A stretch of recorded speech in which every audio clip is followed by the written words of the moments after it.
We Must Stand Up for Science by Bill Nye, from the September-October 2025 issue of Skeptical Inquirer.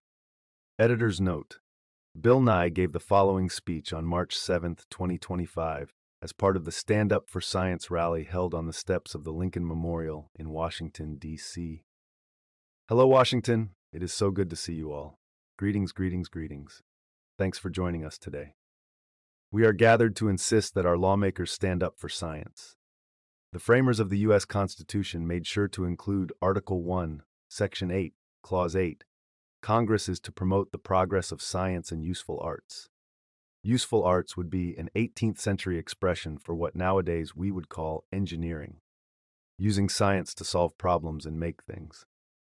These constitutional ideas have helped make this country great, a world leader in innovation as well as in the rule of law.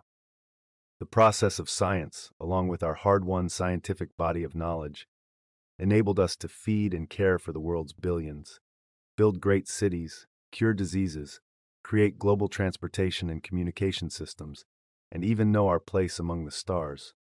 My friends, science is part of the American story.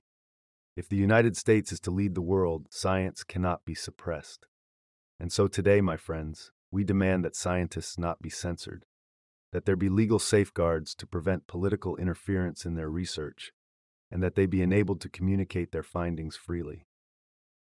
Furthermore, we demand that all of us, the public, have access to scientific information. All the data, reports, and resources that were available before this president swore to uphold the U.S. Constitution in January of this year. This is our right. We paid for this science with our tax dollars. As we stand here today, certain elements of our own government have suppressed references to climate change, have advocated against life-saving vaccines, and have ordered an automatic review of papers for the purpose of censorship. Papers that include certain words, such as female. Over there, my friends, is the U.S. Capitol.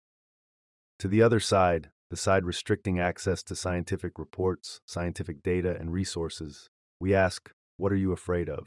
What is it about the process of science, modern medicine, caring for our neighbors, or Women's History Month that you all find so scary?